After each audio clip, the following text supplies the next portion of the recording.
You wanted the best.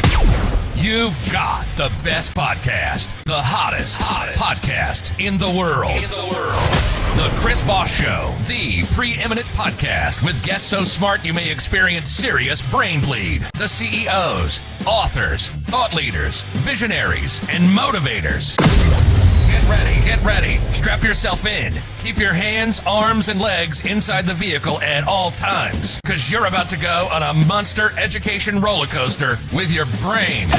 Now, here's your host, Chris Voss. Hi, folks. Chris Voss here from the Chris Voss Show.com.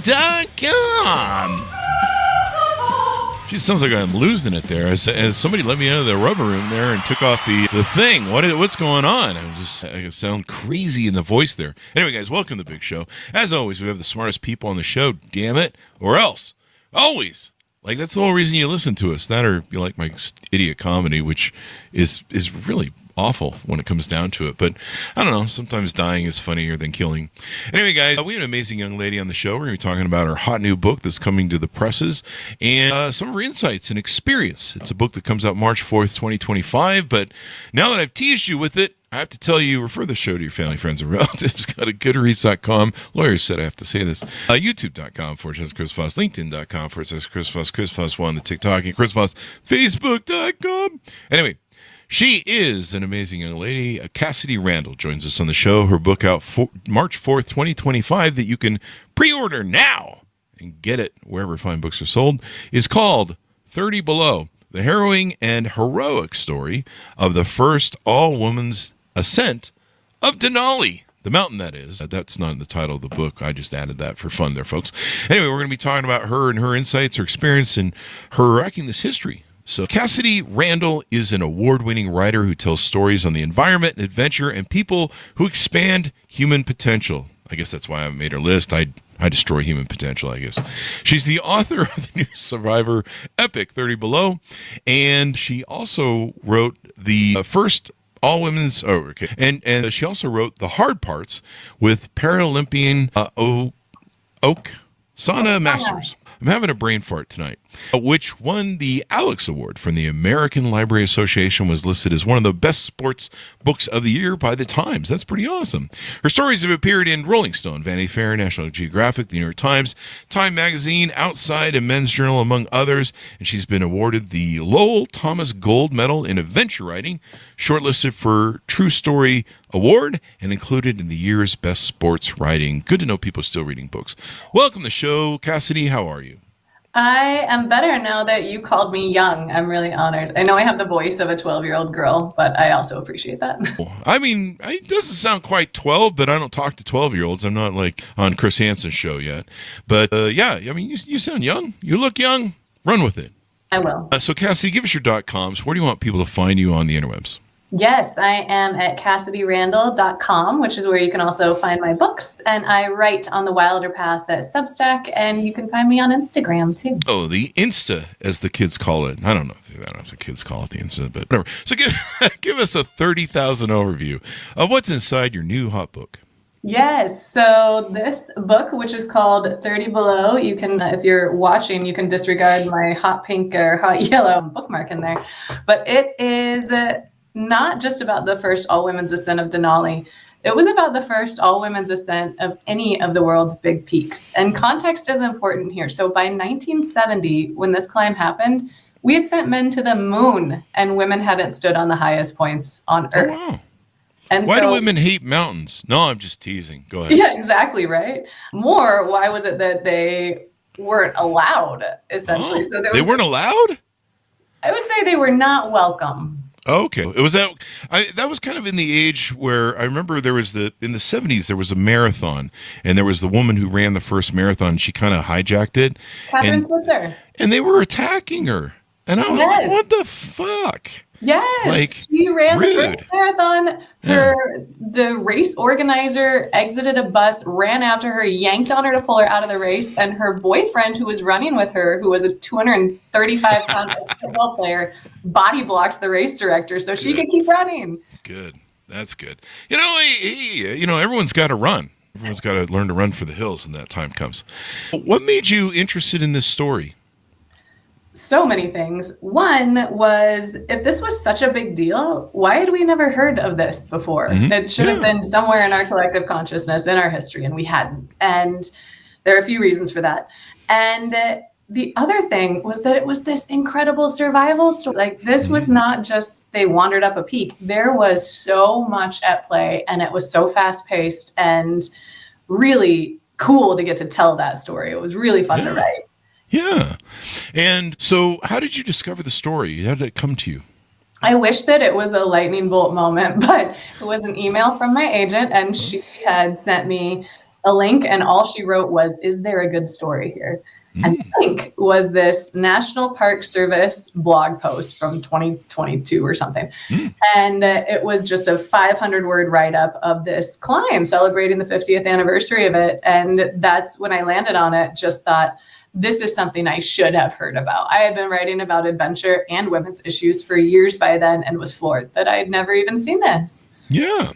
And I mean, there's the great thing about a lot of, and kind of the great thing about COVID, if you can say there's a great thing about it, is there were so many great books that got written. And so we've just had just an amazing run of thousands of stories. And a lot of them were lost in history. And so that's why we need journalists like you and people to write these books. Is there's so many, I mean, they just basically, in school, I think our history lesson was, there's a bunch of old guys and they signed a document, and then there was like a war, and then we were like a country. All right, keep moving.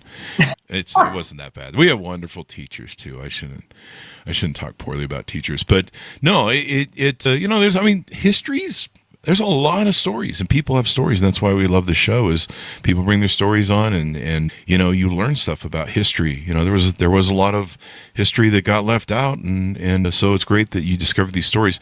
Denali, I recently heard about Denali because it's January 2025 for you watching YouTube 10 years from now, assuming we're still operating everything.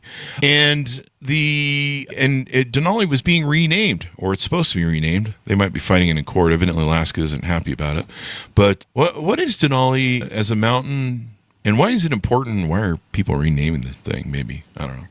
Yeah, I do think it's interesting that as one of his first acts in office, Trump decided to rename a mountain, which maybe there were more important things, just saying.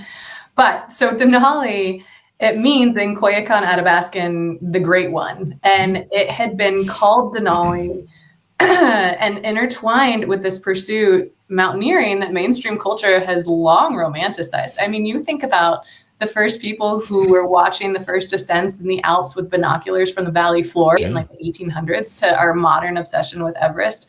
And so the fact that Denali was already intertwined with mountaineering before Congress had nonsensically renamed it Mount McKinley in 1896, somewhere around there. Oh. Nonsensically, because McKinley he's never seen the mountain.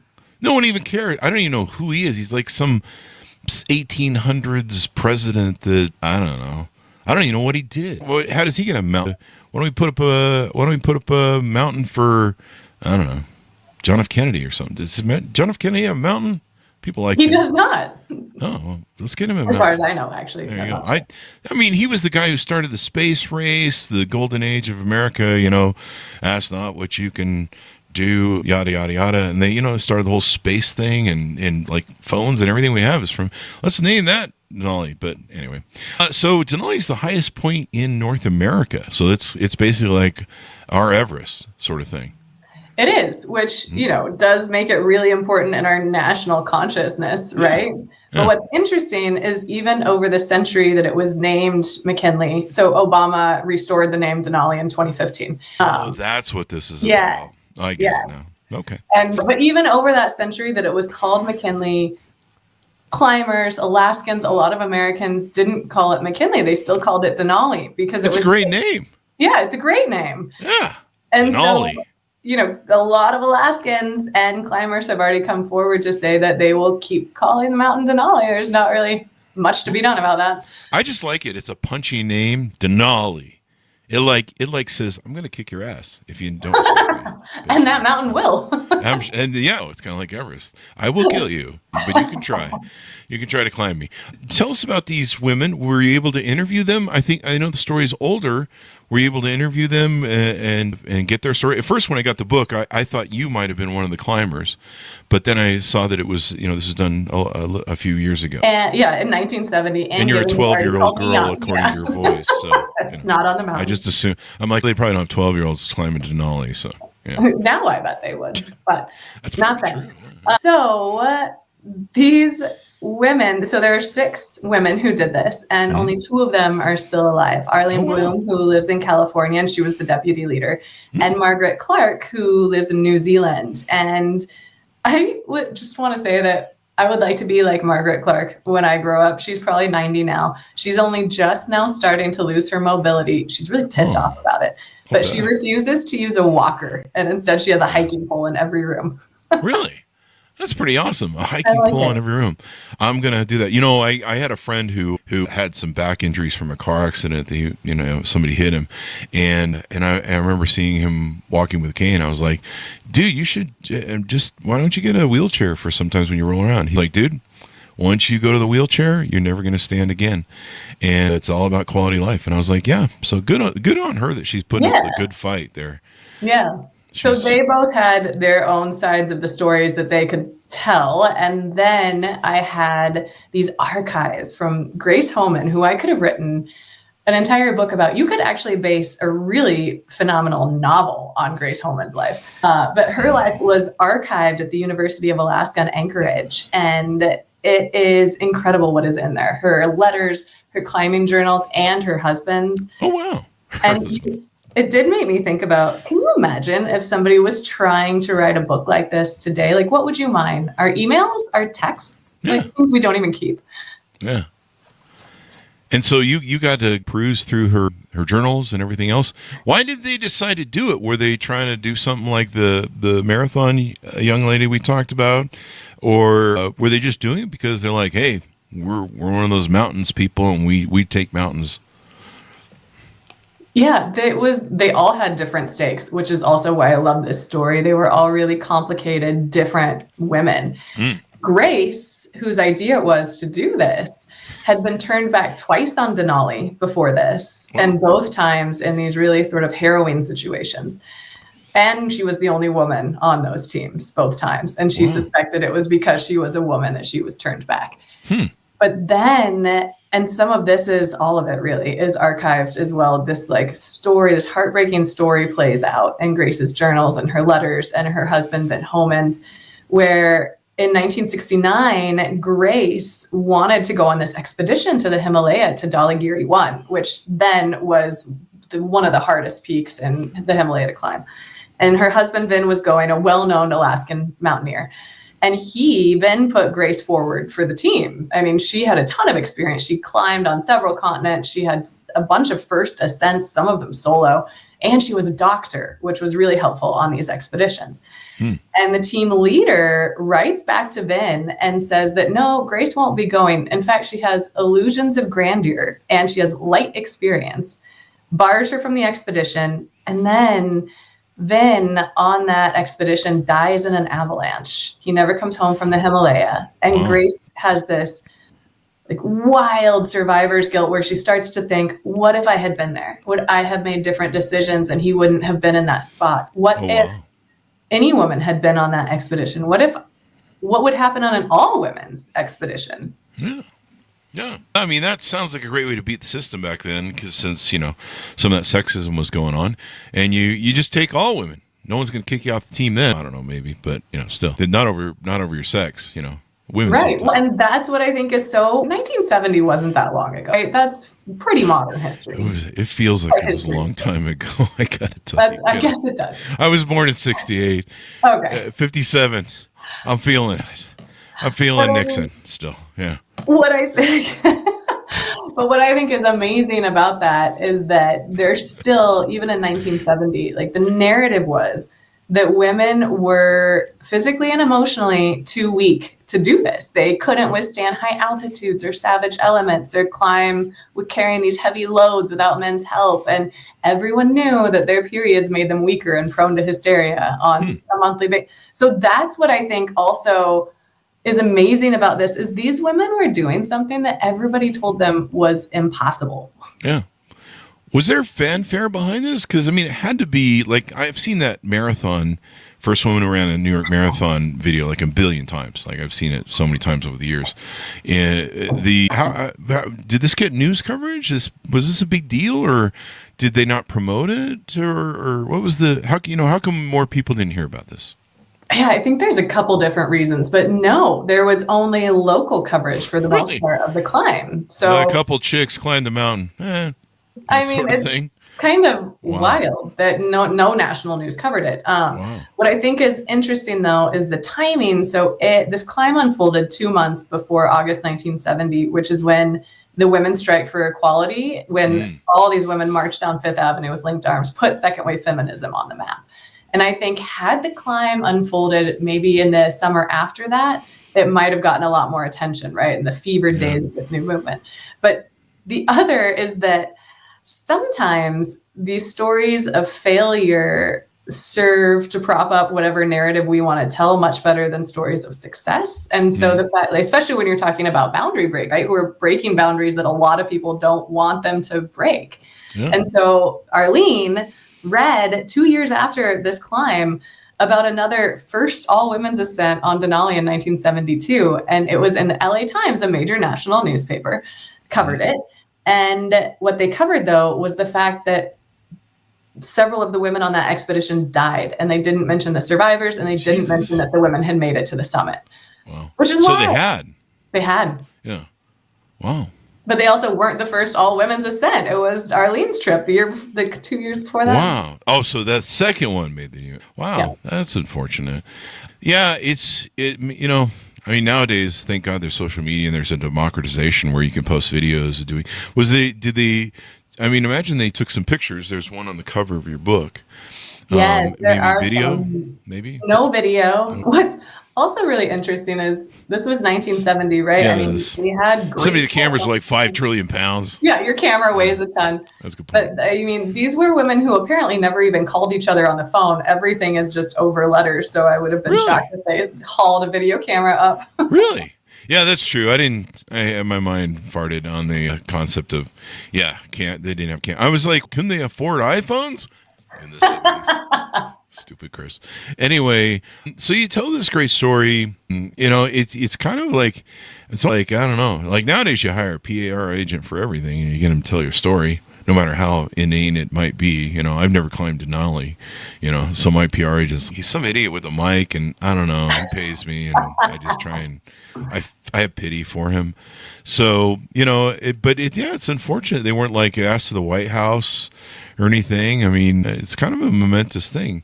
I mean, this is dangerous stuff. You can fucking die. You're just not putting your life on the line, And then worst case scenario, your body's stuck up there like on Everest, where there's people up there who've been up there 100 plus years. Oh yeah, absolutely. Yeah. I mean, bodies are just now melting out that people are finding. Yeah. Come to think of it, this might be a way to get out of some debts by faking a climb on a high altitude mountain. Where's this Denali located at again? Alaska? I'd like to announce that I'm leaving. Anyway, as we go out, what do you hope people come away with the book? What do you hope people learn from it? And anything maybe we missed? I think that there's a couple last points I want to make. One is that I invite whoever's listening to think about how many books, Into Thin Air, The Wager, Endurance, like our greatest exploration and adventure stories in the literary canon, feature women. Like I could maybe name one or two. And so that is really wild to me that we have this void in the literary canon of strong female stories. But then the second point I want to make is that we don't read those stories like Into Thin Air and Endurance because they're male-focused stories, right? We read them because there's damn good adventure stories, which is what this one is. I mean, there's some gender stuff in it because that's just what the women were facing. That was telling them they couldn't do all this stuff. But in the end, it's just a really good adventure story. Yeah. And a climbing story. If you love climbing, you love snow. I have friends, they love hiking, they love climbing. I'm just like, oh, I'll sit over here with my bag of Doritos and watch you guys on the video you post on Facebook. That's cute. But people that do this, I understand the same sort of thing, the mental discipline, the challenge, doing something that, few people have done, and sometimes facing death. It's what's an old line from Marcus Aurelius? Death smiles at us. The best you can do is smile back. Right. And bring it. Anyway, probably shouldn't encourage death, but it's how I roll. Anyway, come to think of most of my life, it is how I've rolled, encouraging death. But I start a podcast that's safe. Although, I don't know, there's probably something that will kill me. Maybe the mic will kill me one day. It will turn on me with AI. Anyway, so give us your .coms as people can find out more about you on social media, et cetera, et cetera. Yes, I am at CassidyRandall.com. You can find my books there. I am on Substack at The Wilder Path. I am on Instagram. And you guys, I did just join TikTok because I feel like I got to figure it out. Yeah. Welcome to. Yeah, the one thing you want to be careful. I'd warn people about who are newly joining TikTok is be careful. That thing can turn into addiction where you're just like, I'm going to watch a couple TikToks before I go to bed, and you're sitting there laying there with your pillow, and then all of a sudden the sun's up, and you're like, what the fuck happened? It can do that to you during COVID, man. I would wake up and the sun would be up, or I wouldn't wake up. The sun would be up, and I'm like, I spent 4 hours swiping. And you're just like, just one more. It's just 30-second, videos. Just one. Wow, that's funny, And so be careful. I'll work on avoiding that. It's one of those cults that'll pull you in, and then, I love TikTok. So anyway, do we get paid for ads with them? I don't know. We should. I don't know. Call the Chinese. That's a TikTok joke. Anyway, thank you very much for coming on the show. We really appreciate it, Cassie. Thank you. Thank you for having me. Thank you. And order up her book wherever fine books are sold. You can pre-order it now for March 4th, 2025. 30 Below, the harrowing and heroic story of the first all-women's descent of Denali. I mean, these women went after 30 below. I can't even stand 30 degrees Fahrenheit. That's freezing for me, but good for them. Anyway, guys, go to goodreads.com/Chris Voss, linkedin.com/Chris Voss, Chris Voss 1 on the TikTokity, and all those crazy places on the internet. Be good to each other. Stay safe. We'll see you next time. I might name my next